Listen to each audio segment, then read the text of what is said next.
मकान मालिक और किराएदार की बीच की जो लड़ाई है वो जग जाहिर है। कोई किराएदार ऐसा मिल जाता है कि वो मकान को या दुकान को खाली ही नहीं करता है। ऐसी स्थिति में मकान मालिक को या दुकान मालिक को काफ़ी दिक्कतों का सामना करना पड़ता है।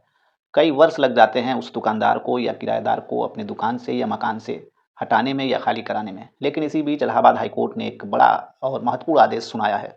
आज हम उसी आदेश के बारे में बात करने वाले हैं। तो वीडियो में आखिरी तक बने रहिएगा।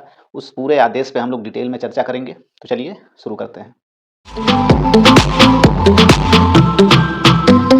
इलाहाबाद हाईकोर्ट ने अपने एक महत्वपूर्ण आदेश में कहा है कि जहां व्यक्तिगत आवश्यकता के आधार पर मकान मालिक द्वारा बेदखली की मांग की गई है, वहां पूर्व सूचना की यानी कि किराएदार को नोटिस देने की कोई आवश्यकता नहीं है और इसलिए नोटिस की पर्याप्तता के मुद्दे पर जाना आवश्यक नहीं है।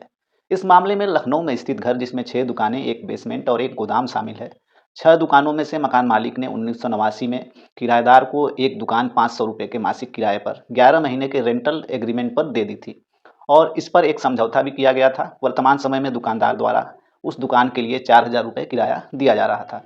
उत्तर प्रदेश शहरी परिसर किराएदारी विनियमन अधिनियम 2021 के लागू होने के बाद मकान मालिक द्वारा किराएदार को एक नया रेंटल एग्रीमेंट करने को कहा गया, जिस पर किराएदार ने हस्ताक्षर करने से इनकार कर दिया, जिसके परिणामस्वरूप उक्त परिसर को खाली करने हेतु उसे एक नोटिस दिया गया। किराएदार द्वारा कानूनी नोटिस भी स्वीकार नहीं किया गया।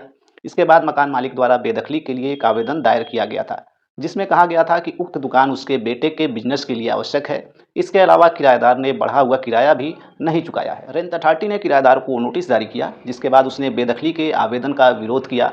बेदखली के आदेश को रेंट अथॉरिटी ने इस आधार पर मंजूरी दे दी कि किराएदार ने 2021 के एक्ट के प्रावधानों के अनुसार किराया समझौते को पूरा नहीं किया है और न ही बढ़ाया गया किराए का भुगतान किया है, जो कि 2021 के अधिनियम की धारा 9(3) का उल्लंघन है। इसके अलावा किराएदार ने मकान मालिक द्वारा प्रस्तावित नए समझौते को स्वीकार करने से बार बार इनकार किया है और यह भी कि मकान मालिक व्यवसाय स्थापित करने के लिए उक्त परिसर को चाहता था। रेंट अथॉरिटी ने उपरोक्त तथ्यों के आधार पर आवेदन स्वीकार कर लिया और किराएदार को 30 दिनों में उक्त परिसर को या दुकान को खाली कराने का आदेश दे दिया। अब रेंट अथॉरिटी द्वारा पारित आदेश के विरुद्ध रेंट ट्रिब्यूनल के समक्ष किराएदार द्वारा अपील की गई। उक्त अपील में यह कहा गया कि मकान मालिक ने 2021 के अधिनियम के तहत निर्धारित कोई नोटिस नहीं दिया था और न ही उसे कोई नोटिस प्राप्त हुआ था, इसलिए वह किराया बढ़ाने का हकदार नहीं है। उक्त अपील पर मकान मालिक द्वारा आपत्तियां दायर की गईं, जिसमें कहा गया कि रेंट अथॉरिटी ने नोटिस की सेवा के संबंध में सभी तथ्यों को ध्यान में रखा था। रेंट ट्रिब्यूनल ने पाया कि किराएदार द्वारा नोटिस की सेवा के बावजूद बढ़े हुए किराए का भुगतान नहीं किया गया है और उसने जानबूझकर 2021 के अधिनियम की धारा 4 के तहत निहित प्रावधानों के अनुसार नए समझौते में प्रवेश करने से परहेज किया है, जो अपने आप में बेदखली का एक आधार है और रेंट ट्रिब्यूनल ने उक्त अपील को खारिज कर दी। अब उपरोक्त दोनों आदेशों को हाईकोर्ट में चुनौती दी गई। किराएदार के वकील ने कहा कि रेंट अथॉरिटी के समक्ष बेदखली की कार्यवाही शुरू करने से पहले किराएदार को कोई नोटिस नहीं दिया गया था और नीचे की अदालतों द्वारा दर्ज किए गए निष्कर्ष विकृत हैं और हस्तक्षेप की आवश्यकता है।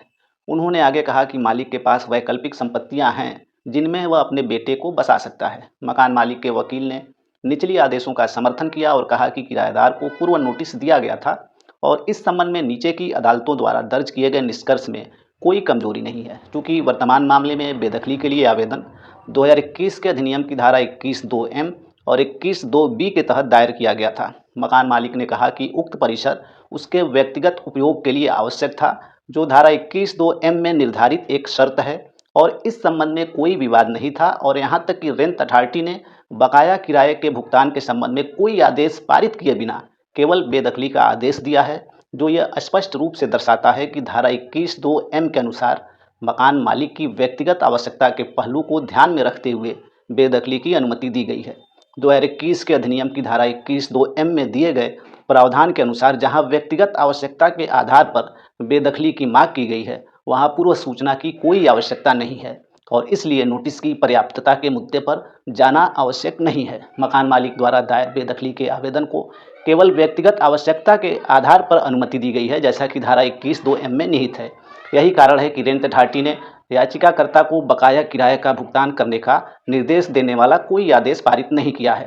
धारा 21(2)(m) के आधार के रूप में मकान मालिक को केवल यह दिखाना होगा कि परिसर उसके व्यवसाय के लिए आवश्यक है और इस प्रकार हाईकोर्ट ने किराएदार की याचिका को खारिज करते हुए निचली जो आदेश थी रेंट अथॉरिटी की और रेंट ट्रिब्यूनल की, उन दोनों आदेशों की पुष्टि की। सार है कि अगर आप अपने व्यक्तिगत उपयोग के लिए, व्यक्तिगत व्यवसाय के लिए उस प्रेमाइसेस को, उस दुकान को, उस मकान को खाली कराना चाहते हैं, तो इसके लिए प्रायर कोई नोटिस देने की आवश्यकता नहीं है आपको किराएदार को। हाई कोर्ट ने अपने जजमेंट में इस बात को विशेष तौर पे और स्पष्ट तौर पे लिखा है